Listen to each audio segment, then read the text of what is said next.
Salut și bine ați venit la o nouă ediție de Open Chronicles. Săptămâna asta este o săptămână foarte importantă pentru piața de e-commerce din România, pentru că urmează Black Friday. Astăzi vom analiza pe scurt ceea ce s-a întâmplat în universul Open World săptămâna trecută împreună cu Dorin. Vom vedea niște cifre foarte interesante și vom trece în revistă niște curse care au avut de toate, o grămadă de suspans, o grămadă de răsturnări de situație, iar apoi îl voi avea alături de mine pe unul din afiliații cu state vechi în ecosistemul To Performance și unul din performerii din Open World, pe Dragoș Bunea. Așa că haideți să nu mai stăm prea mult pe gânduri, ne așteaptă o grămadă de discuții interesante, să îi dăm drumul cu prima rubrică. Ca în fiecare săptămână analizăm performanțele jucătorilor din Open World, numai că săptămâna asta este un pic specială pentru că este săptămâna cea mai importantă din e-commerce, este săptămâna cu Black Friday. Pentru a vă motiva, vom vorbi puțin despre performanțele cele mai importante ale jucătorilor din Open World în săptămâna trecută și o vom face cu colegul meu, Dorin, pe care l-am alături și săptămâna asta, care va comenta ce au făcut, ce cifre sunt reprezentative pentru performanță și pentru affiliate marketing din ce au făcut jucătorii din Open World. Salut, Dorin, ce mai faci? Salut, Alen! Uite, bine, sunt entuziasmat de rezultatele pe care le au jucătorii noștri și de faptul că în 2 zile, 3 zile vine Black Friday, Singles Day. Abia aștept să văd rezultatele de la finalul săptămânii astea. O să o luăm bătrânește, ca să zic așa, o să o luăm cu warm-up race-ul, chiar dacă este prima cursă din Open World, chiar și acolo se întâmplă niște rezultate și niște mișcări de trupe interesante. Cum comentezi ce s-a întâmplat săptămâna trecută în warm-up race? Da, cred că a fost o cursă foarte bună săptămâna trecută pentru toți participanții sau aproape toți. DTA a pornit în forță cu 40 de vânzări în prima zi, deci practic el a îndeplinit criteriul din prima zi și a ținut ritmul toată săptămâna, terminând practic cu 297 de vânzări. A fost interesant de urmărit duelul dintre Andreea și Cornel Chirilă. Andreea pornise pe locul 2, dar Cornel a venit din urmă și la final a depășit-o și s-a clasat pe locul 2 și Andreea a fost pe podium.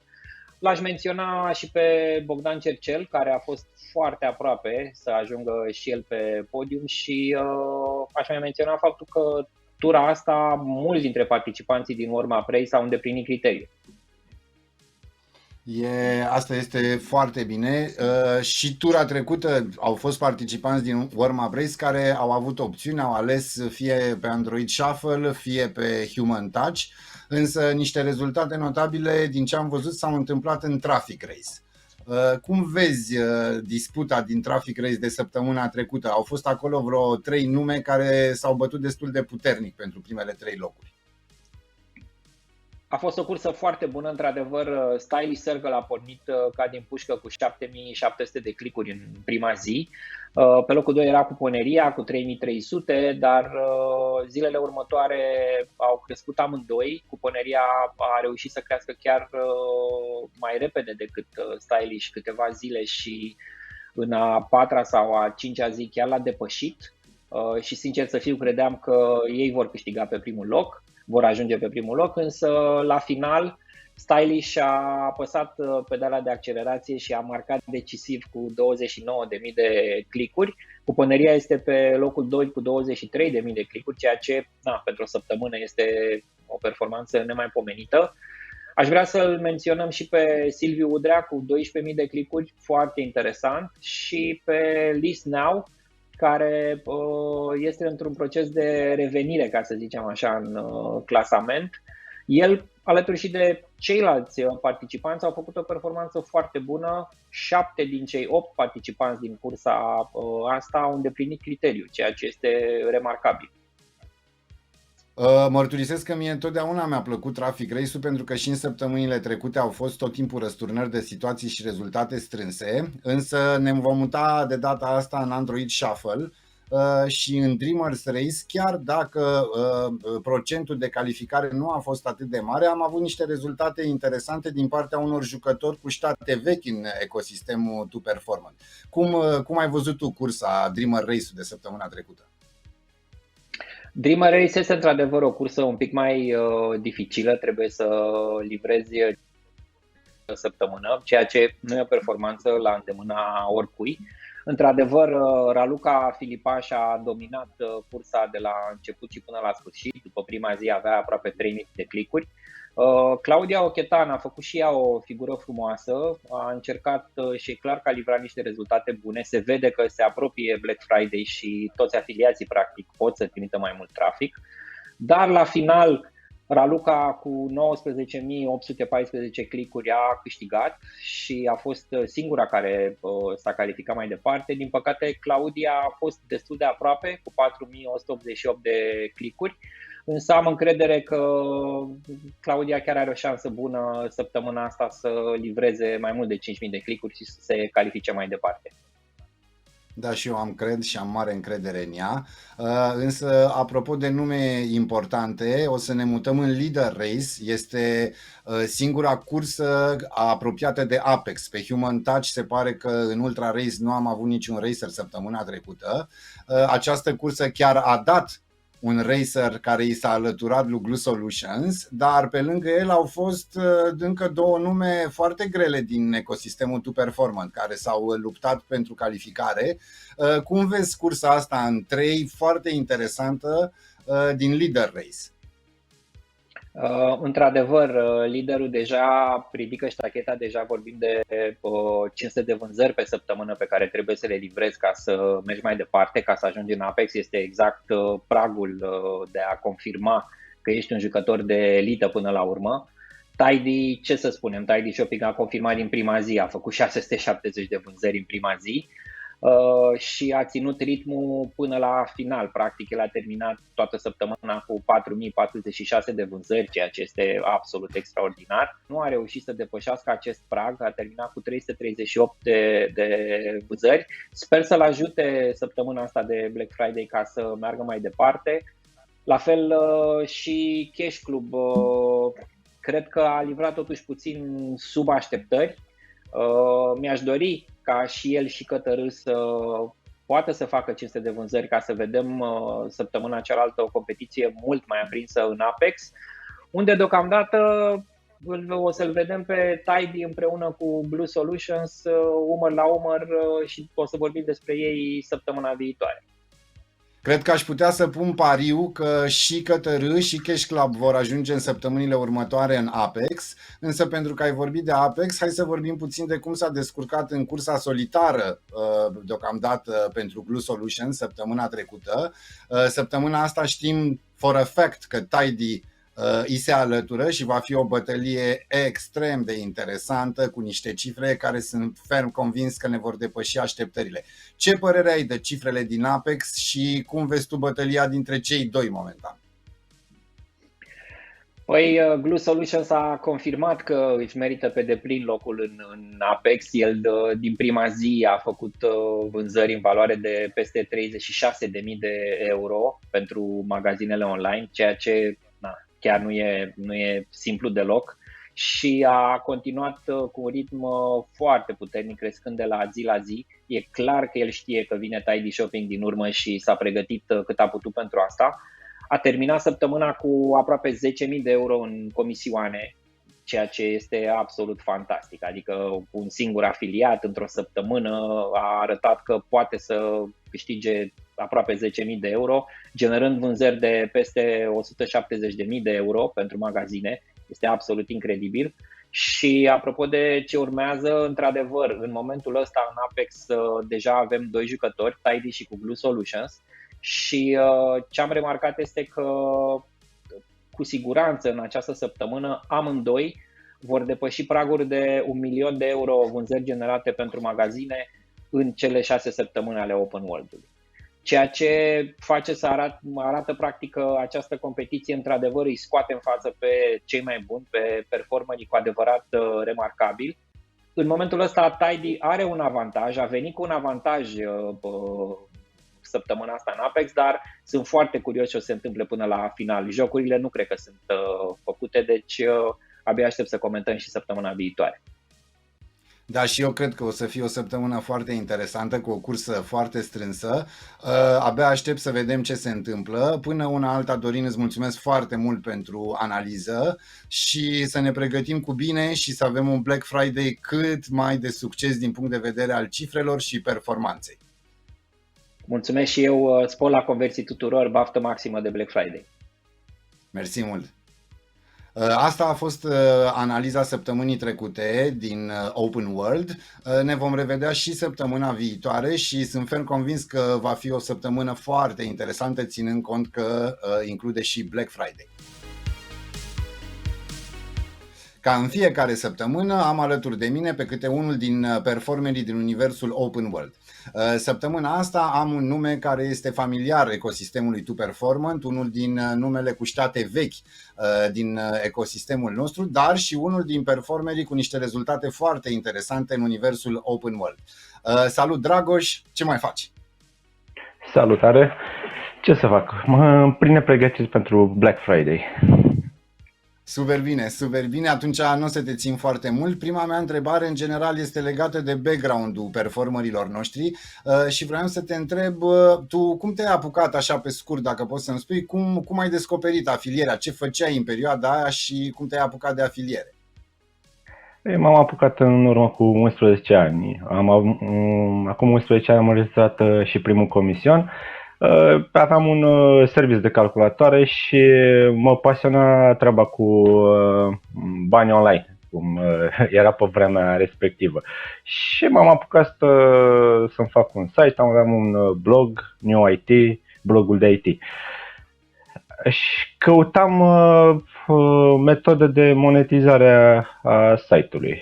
Astfel am dat peste 2 paralele la vremea respectivă și m-am înregistrat, iar de atunci pot să spun că restul e istorie. Super, super tare. Spune-mi, te rog, cam ce te-a atras la afiliere? Ce-ți place? Faci deja de 11 ani afiliere, deci e clar că îți place să faci asta. Ce te-a atras la ea? În primul rând, libertatea. Faptul că pot să fiu propriul meu șef. Cred că e o chestie legată de mentalitatea. Și am pornit la drum de când aveam 18 ani. Am fost angajat foarte puțin timp, undeva la 16 luni și de atunci am lucrat pe cont propriu. Iar faptul că afilierea îți oferă această libertate de a lucra când vrei și de unde vrei și cât timp vrei tu, mi s-a părut super fain. Și de atunci am zis, cred că asta e ceea ce vreau să fac. În plus, m-a atras faptul că nu sunt legat de o anume nișă, nu sunt legat de un anumit advertiser, nu sunt legat de un anumit site sau un anumit lucru ce trebuie să-l fac zi de zi, an de an. Adică nu e ceva repetitiv. Și am zis, super, ok, asta e ce...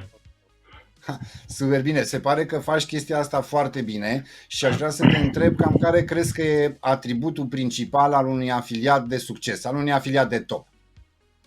Chiar înainte să intru în direct cu tine aici, vizionasem interviul cu Cătălin Radu și am observat că e exact ceea ce mă gândeam și eu și tot am spus de atâta timp, că ar trebui să aibă un afiliat de succes. A menționat și el. E vorba de adaptabilitate. Trebuie să îți gestionezi business-ul în noile condiții ale pieței. De exemplu, în ceea ce s-a întâmplat în ultimii 2 ani de zile. Dacă vrei să fii un afiliat de succes, trebuie să știi cum să te adaptezi noilor condiții și să-ți urmezi, cum să zic, propriile strategii în așa fel încât să ai succes indiferent de schimbările care au venit peste noapte sau vor veni, că în fiecare an apar noi provocări și trebuie să știm să facem față acestor provocări. Super bine. Acum să ne îndreptăm puțin și către Open World. Spune-mi, te rog, ce te-a atras la proiect, ce ți-a plăcut și de ce ai decis să te alături acestei competiții? Păi o să încep în primul rând prin faptul să spun un lucru. Eu am fost și sunt dezavantajat în open world datorită faptului că jumătate din comisioane și traficul meu vin din partea de lead-uri, iar lead-urile nu sunt înregistrate. Este un concurs pe sales. Dar ceea ce m-a atras și ceea ce mi-a plăcut cel mai mult la open world este faptul că se oferă transparență. Sunt niște cifre wow în primul rând și în al doilea rând sunt cifre pe care cred că în urmă cu câțiva ani nimeni nu visa că o să le ofere atâția afiliați pe tavă, ca să zic în ghilimele așa.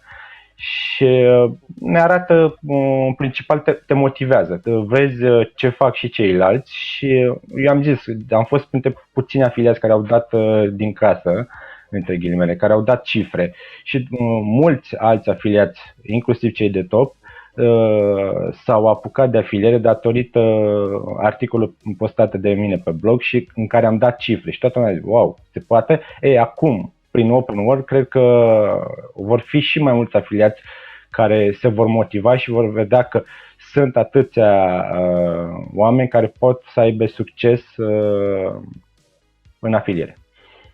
Da, într-adevăr, faceți o reclamă absolut excepțională, sunt niște cifre fantastice.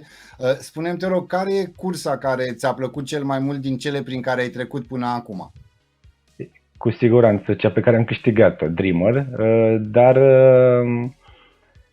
cred că fiecare cursă are, să zic așa, feeling-ul ei, depinde de ceea ce faci tu, ce strategie aplici. De exemplu, săptămâna trecută eram în speaker race și mă așteptam să mai fie cineva alături de mine, dar am fost singur, am concurat singur. Văd că săptămâna asta mi s-a alăturat cineva și o să fie mai interesant. Să înțeleg că vrei să atingi Joker-ul în speaker race și să te duci imediat în nivelul următor sau care e strategia ta pentru săptămâna asta? Da, asta este strategia datorită faptului, cum am zis, că eu sunt un pic dezavantajat ținând cont că nu se ia în calcul traficul pentru lead, dar nu se ia în calcul și conversia și astfel în Hunter Race eu aș fi trebuit să opresc tot ce înseamnă pe partea de lead-uri ca să pot să trec mai departe. Și așa am gândit strategia să merg pe speaker race, să iau joker-ul, să merg mai departe și eventual să mai iau un badge că am nevoie. Super bine. Cam cum vezi drumul tău și în ceea ce urmează? Cam cum te raportezi la Apex? Ai vreun plan sau care ar fi planurile tale legate de Apex? Da, planul meu era de la început altul, dar ținând cont de faptul că nu am știut exact anumite condiții despre ce spuneam legat de trafic, rată de conversie, cum sunt calculate. Acum l-am adaptat, că tot vorbeam mai devreme de adaptabilitate. Am adaptat planul și acum mă gândesc clar să ajung în Apex. Ăsta este scopul meu principal. Mai departe vom vedea. Nu știu dacă sunt șanse acolo să ajung în top 3. Cu siguranță toată lumea se gândește doar la locul 3. Că locurile 1 și 2 se vede clar la o distanță că sunt deja adjudecate. Nu știm exact care pe care, dar sunt adjudecate. Restul, cred că toți ceilalți, am văzut că sunt cel puțin 10 afiliați care au șanse să ajungă în Apex și probabil încă vreo 2-3 care vor plusa acum de Black Friday. Restul cred că ne batem pentru locul 3 și ținând cont că m-ai întrebat de Apex, o să zic clar că Open World, mi-am adus aminte de ce m-ai întrebat mai devreme, de ce m-am înscris, pe lângă cifre și toată transparența de care dă dovadă acest joc, ca să zic în ghilimele, e vorba și de premii. Premiile sunt cele mai mari în istorie până acum, e clar. Asta mă gândesc doar la locul 1, că o să câștige pe lângă premiul cel mare 15.000 de euro, încă vreo 2-3.000 de euro pentru că a bătut câteva recorduri. Asta ajunge undeva la 17-18.000 de euro ca un singur premiu. E wow! Că ai adus vorba de premii și de badge-uri, vreau să te întreb ce te motivează mai mult? E vorba, voi ăștia 10 care aveți șanse la Apex, aveți niște numere impresionante. Sunteți mai degrabă motivați de statutul pe care vi-l conferă, de exemplu să ai badge-uri pe anumite curse sau mai degrabă de aceste premii care sunt într-adevăr foarte mari? Da, clar, pe mine mă motivează principal fiecare cursă în parte, ca să încerc să o câștig, fără dar și poate, sau cel puțin să termin în top 3. În primele curse am ratat la limită, la mustață, zice, la vreo 2-3 conversii în warm-up și după aia la worker nu, la worker de-abia am reușit să trec. Ok. Și chestia asta, fiecare curs în parte te motivează pentru că vrei să vezi să concurezi cu ceilalți, să fii mai bun decât ceilalți, e clar. Dar automat, toți cred că vrem să ajungem în Apex și acolo să vedem, cum am zis, să ne batem pentru locul 3, pentru premiul de pe locul 3. Cred că orice afiliat și-ar dori să ajungă în top 3 în Apex, asta e fără doar și poate. Dar și fiecare curs în parte în care fie câștigi sau stabilești un record, e ceva cu care te poți mândri după aceea.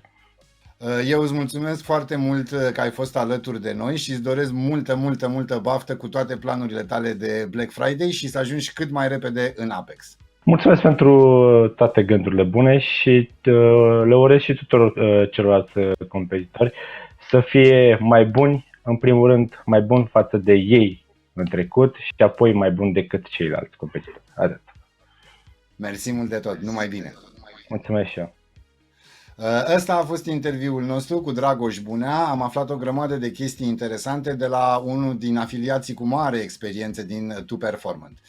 Săptămâna viitoare, post Black Friday, ne vom vedea cu unul din performerii săptămânii acesteia și sunt sigur că va fi cineva cu cifre absolut excepționale. Până atunci însă, haideți să vedem ce se mai întâmplă în universul Open World și să rămânem focusați pe cifre și performanță. Asta a fost tot pentru săptămâna asta. Am avut câteva discuții interesante pe seama performanțelor din Open World, dar am și văzut cam ce ar putea să se întâmple în această săptămână extrem de importantă, pentru că e săptămâna care conține Black Friday. Eu mă opresc aici pentru moment, însă vă doresc să rămâneți concentrați, să aveți campaniile accelerate la maxim și să dați totul în această săptămână, pentru că e rost de rezultate nemaipomenite. Vă doresc spor maxim la conversii și ne vedem săptămâna viitoare.